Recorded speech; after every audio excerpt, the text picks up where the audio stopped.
Bienvenue sur Africa 24 dans cette nouvelle édition de l'Africa Tonight, au sommaire de l'actualité.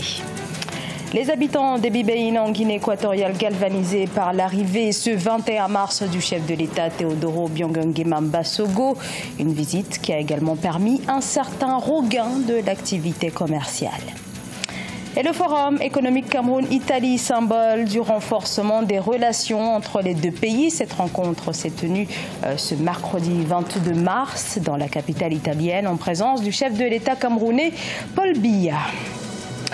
Puis au Mali, les hôpitaux publics tournent toujours au ralenti en raison d'une grève lancée depuis près d'un mois.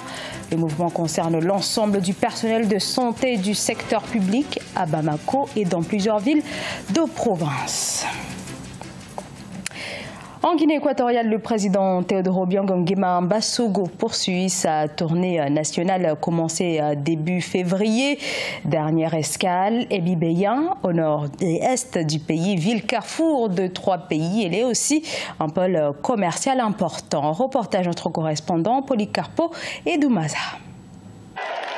La visite du chef de l'État équato-guinéen, une bonne affaire pour les commerçants de la ville des Bibein. À l'occasion de la tournée républicaine du président Teodoro Obiang Nguema Sogo, les vendeurs des produits alimentaires et les laveurs de voitures de la capitale provinciale de Kientem ont vu tripler leur chiffre d'affaires. L'afflux des populations dû au séjour du chef de l'État les 21 et 22 mars a permis de booster les ventes à Bibein. Les jours précédents, je vendais 10 000 et aujourd'hui, j'ai vendu 50 000. J'aimerais que tous les jours soient comme ça. Il y a eu de la vente. J'ai vendu jusqu'à 35 000 francs CFA parce qu'il y avait beaucoup de monde.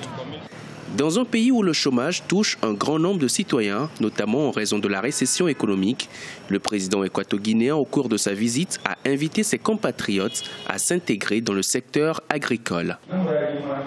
J'invite mes compatriotes à cultiver la banane, le maïs, le manioc, entre autres. Pour ceux qui n'ont pas d'emploi, cette activité permettra de gagner de l'argent. Et si nous produisons en grande quantité, cela pourra nous servir pour l'industrialisation.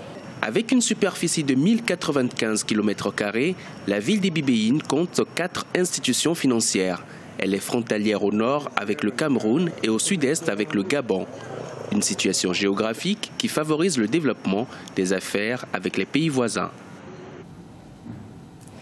Un forum économique Cameroun-Italie s'est tenu ce mercredi 22 mars à Rome. Ce rendez-vous a été mené en marge de la visite en Italie du président camerounais Paul Biya. Objectif de ce forum, nouer des partenariats d'affaires. Le Cameroun et l'Italie très liés notamment sur le plan agricole. Corinne Comdem.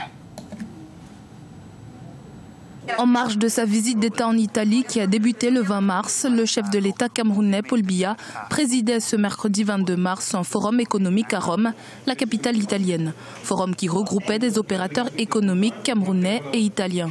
Objectif, nouer des partenariats d'affaires et renforcer la coopération bilatérale entre les deux pays. Je suis aussi pour que des forums ou des voyages et d'études des milieux d'affaires viennent au Cameroun pour voir les perspectives d'investissement. Les secteurs qui ont été choisis sont vraiment très pertinents, que ce soit les infrastructures routières, que ce soit l'agroalimentaire, le travail sur cuir ou sur l'or, c'est vraiment pertinent, ou des investissements que nous croyons plus lourds dans le domaine des chemins de fer et des barrages. Tout cela est ouvert.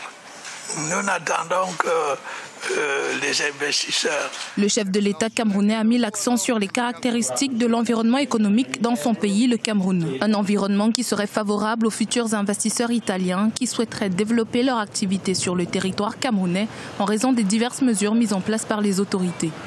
Le pays est par ailleurs stable. C'est rare aujourd'hui de trouver un gouvernement qui dure 30 ans.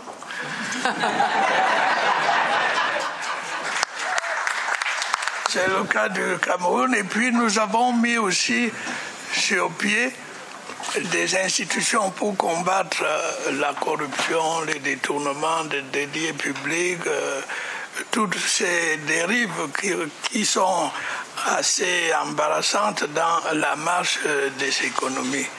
Le forum économique Cameroun-Italie que la ville de Rome a abrité ce 22 mars est le deuxième en l'espace d'un mois après celui organisé en marge de la 6e édition du Salon international de l'entreprise, de la PME et du partenariat à Yaoundé, la capitale camerounaise, au mois de février.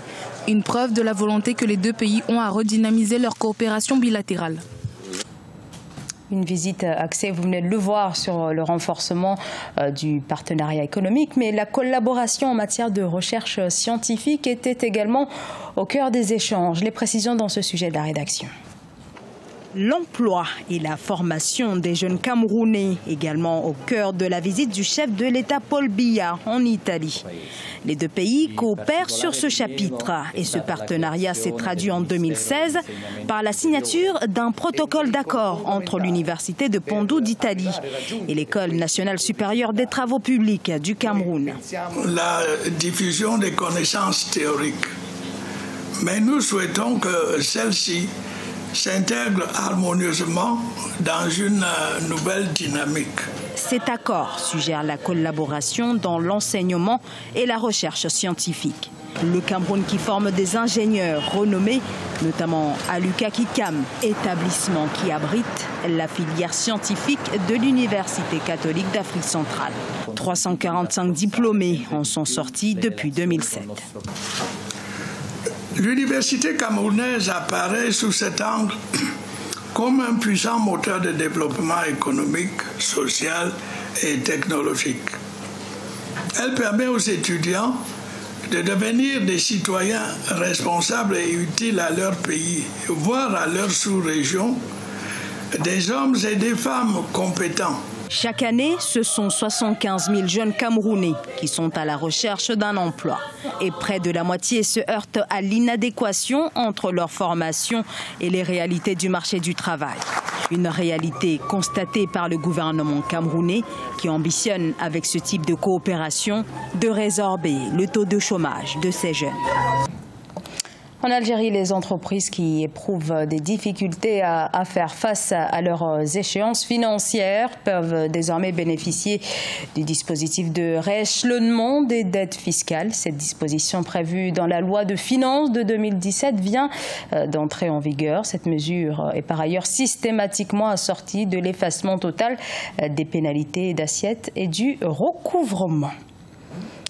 Le bras de fer se poursuit au Mali entre le gouvernement et le personnel de santé, médecins et personnel paramédical poursuivent en effet leur mouvement déclenché le 9 mars. Principale réclamation, la revalorisation des salaires et les négociations sont au point mort. Et ce mercredi 22 mars, dans la capitale Bamako, comme dans d'autres villes, les consultations étaient quasiment à l'arrêt. Reportage de notre correspondant Mokhtar Bari. Depuis le 9 mars, le syndicat national de la santé, de l'action sociale et de la promotion de la famille est en grève au Mali. Les hôpitaux, les centres de santé de référence ainsi que les centres de santé communautaires connaissent une paralysie. En effet, les travailleurs réclament l'application des engagements pris par le gouvernement. Le 9 novembre, on a signé un PV de conciliation avec le gouvernement. Et sur les 9 points, il y avait déjà 8 points d'accord. Donc le 9e point a été mis dans une commission technique. Malheureusement, au moment où je vous parle, ça fait plus de 3 mois, aucun de ces engagements n'avait été tenu. Et c'est ce qui a motivé le préavis de grève. À l'hôpital Gabriel Touré, le constat est amer. Ce lieu qui refusait autrefois du monde est quasi désert. La faute à l'absence de personnel soignant. Cependant, le service minimum lui est assuré. Ce service minimum consiste en 2 volets. Le premier, c'est la prise en charge des urgences. Le second, c'est la poursuite du traitement des malades hospitalisés. Et depuis le début de cette grève jusqu'à aujourd'hui, ces 2 volets sont en cours d'exécution. Plus d'une dizaine de jours après le déclenchement de cette grève, aucun dialogue n'a été établi avec le gouvernement. Ce journal a été réalisé par l'ensemble de la rédaction. Nous vous remercions pour votre fidélité. Dans un instant, une nouvelle édition de l'actualité sur Africa 24.